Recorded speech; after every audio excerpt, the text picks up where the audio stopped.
सबसे पहले तो महात्मा गांधी और विनोबा जी की इस कर्मस्थली को प्रणाम करती हूँ और इस विषय के लिए, इस विषय चयन के लिए अन्य सभी वक्ताओं की भांति मैं आपको बहुत बहुत साधुवाद देती हूँ, क्योंकि मीडिया की भूमिका या सामाजिक बदलाव में मीडिया की भूमिका, लेकिन आध्यात्मिकता, मीडिया और सामाजिक बदलाव, मैं सोचती हूँ शायद बहुत वर्षों बाद या शायद ही मैंने इस विषय पर कभी किसी संगोष्ठी का आयोजन सुना है। और यह विषय मुझे बहुत ही प्रिय है, क्योंकि एक सर्वे किया गया था हमारे बहुत सारे जर्नल्स का, और आपको बताऊं कि मैं उस सर्वे का वो देख रही थी।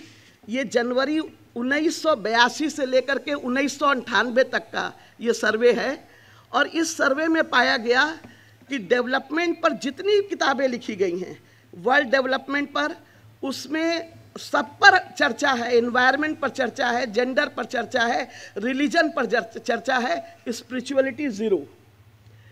जर्नल ऑफ डेवलपमेंट स्टडीज़ में यही पाया गया कि सब पर चर्चा है, स्पिरिचुअलिटी ज़ीरो।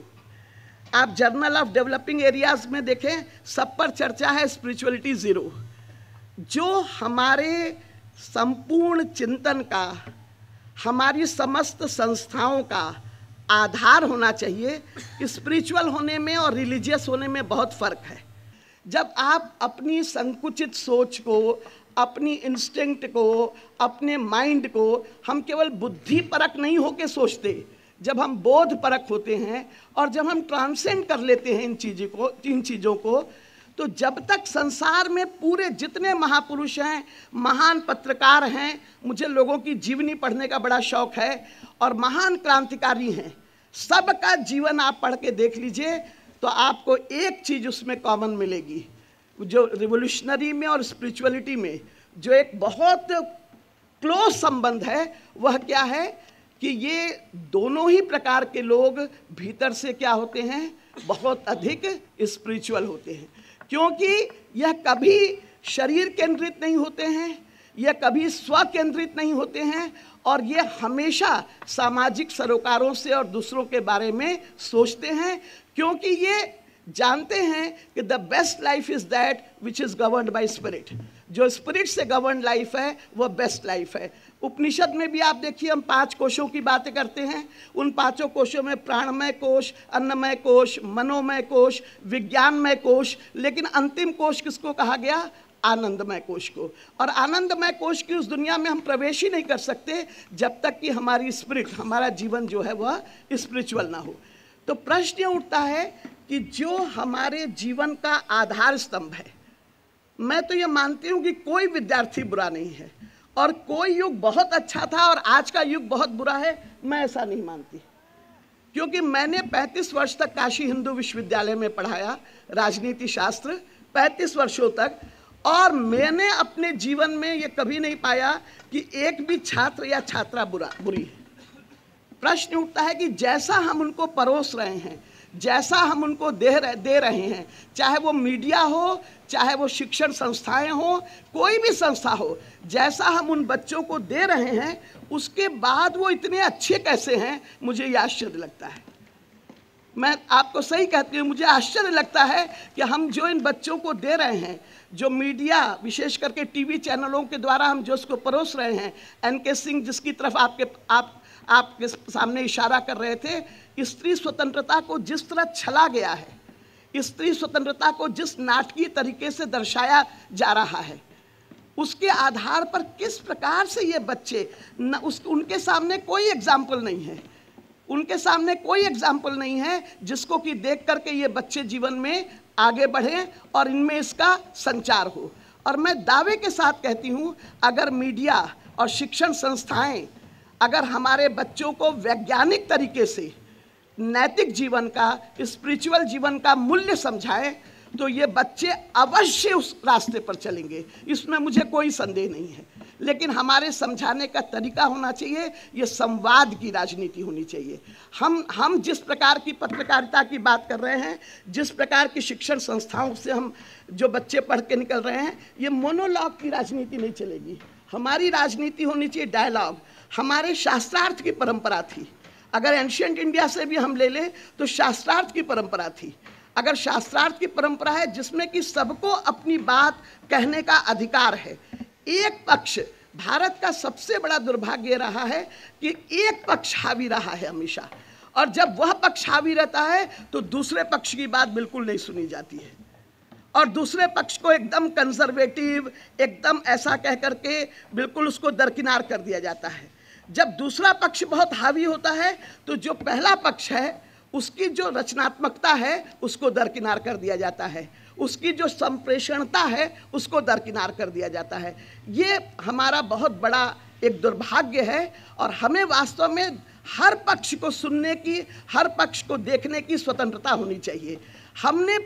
हमने एक पक्ष को केवल सुना, मूल टेक्स्ट को पढ़ा नहीं, और मूल टेक्स्ट में हम गए नहीं और हमने उसको बिल्कुल दकियानुसी करार कर दिया।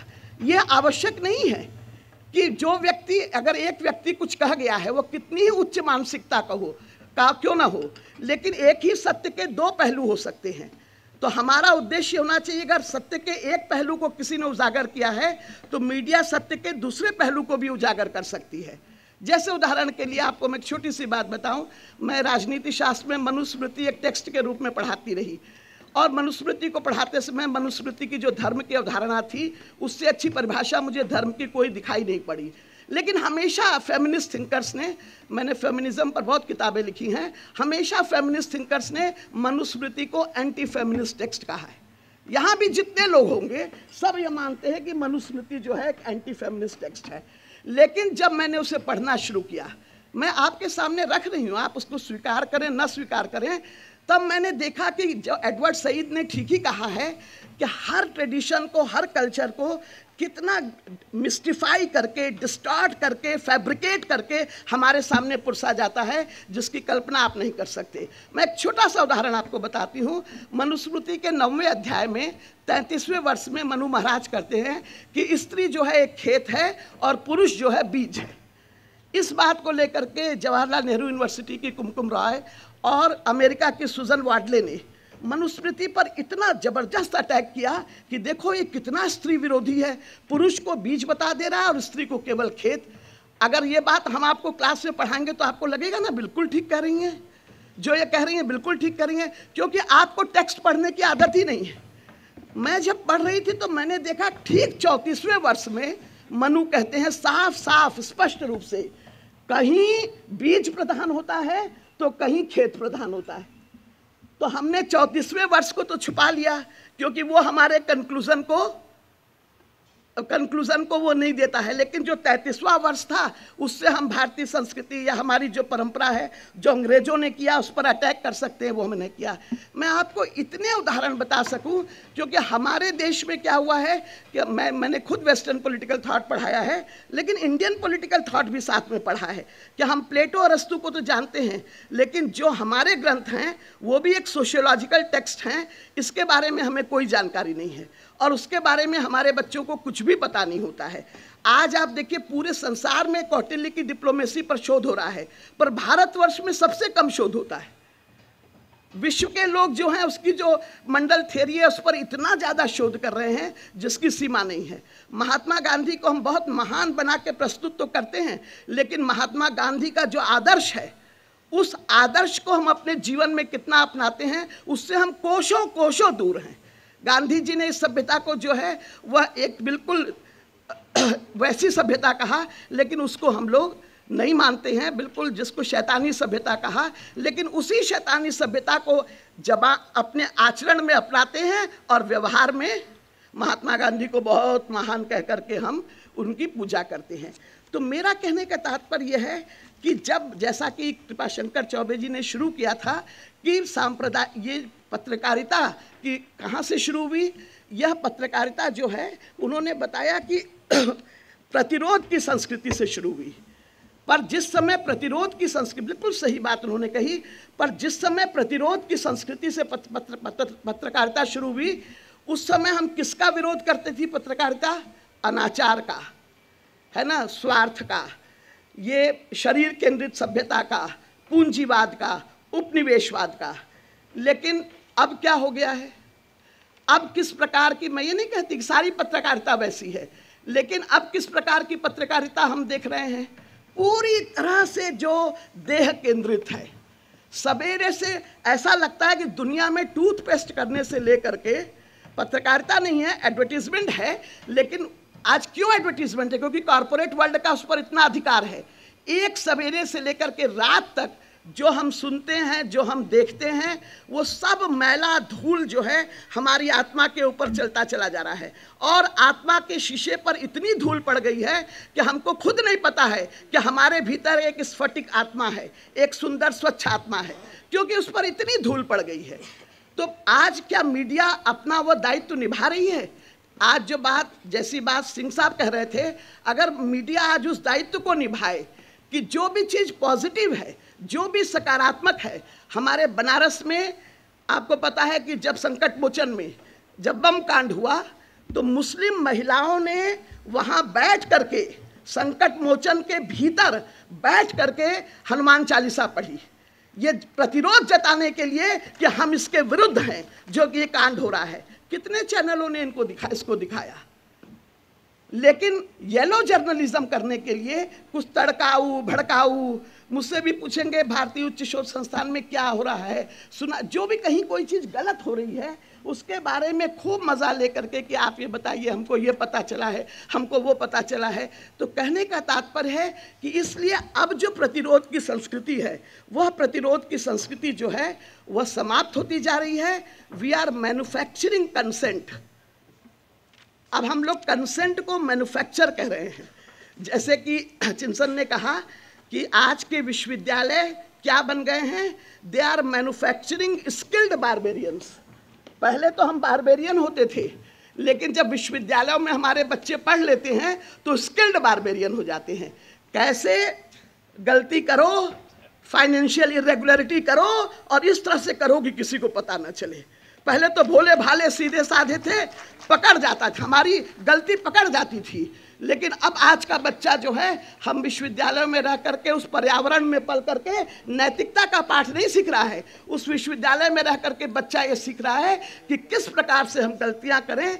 और इस तरह से तो वो कहते हैं कि हम विश्वविद्यालय, जिनको हम ज्ञान और नैतिकता का केंद्र मानते थे, वहाँ रह करके बच्चा हाई स्कूल में ज़्यादा सीधा होता है, नोबल सैवेज होता है, इंटर तक आते और ख़राब हो जाता है नैतिक रूप से, BA तक आते और ख़राब हो जाता है, MA तक आते तो उसका कुछ पूछना ही नहीं है। क्योंकि हम उसको ऐसा पर्यावरण, में आपका दोष नहीं कह रही हूँ, मैं बता रही हूँ कि हम ऐसा पर्यावरण दे रहे हैं जिसके कारण उसको कहना पड़ा कि we are manufacturing skilled barbarians.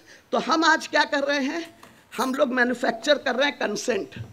हर गलत चीज़ पर कैसे आपकी स्वीकृति हो, हर गलत चीज़ पर।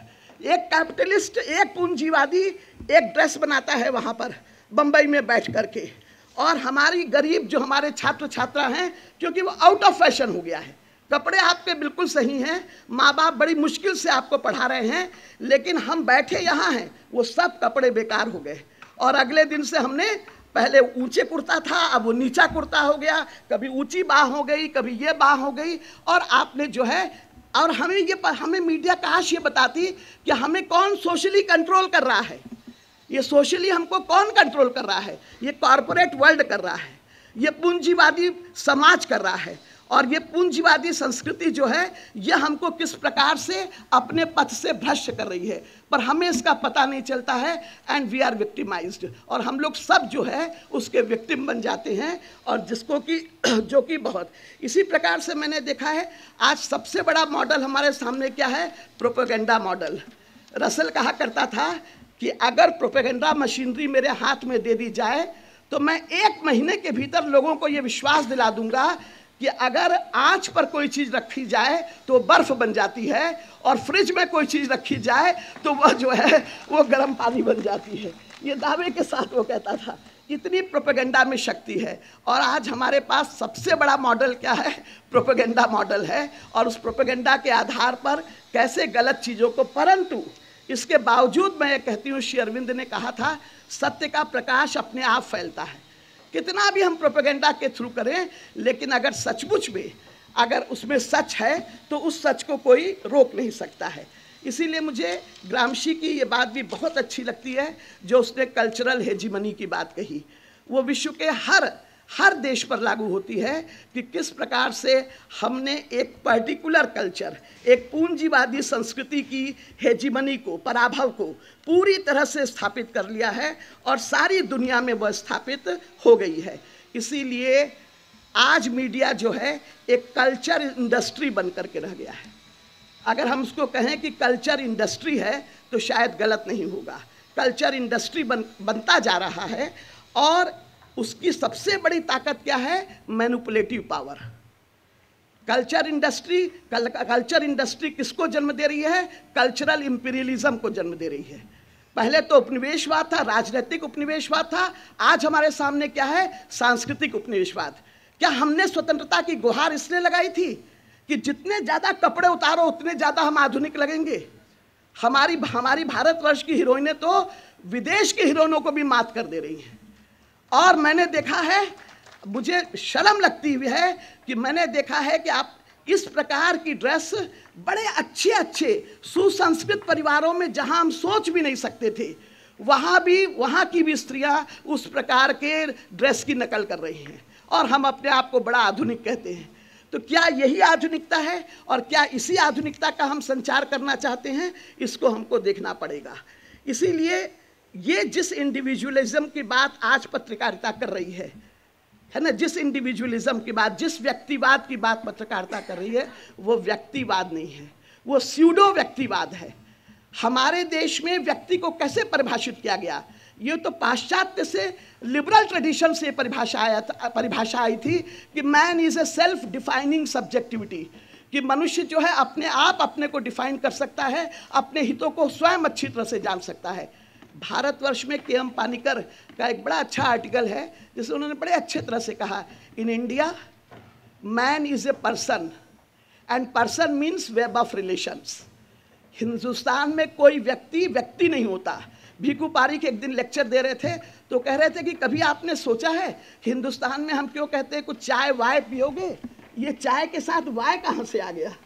मतलब चाय भी कहते हैं तो हम कहते हैं चाय वाय पियोगे। हमारी जो संस्कृति रही है वह सामाजिक संस्कृति रही है।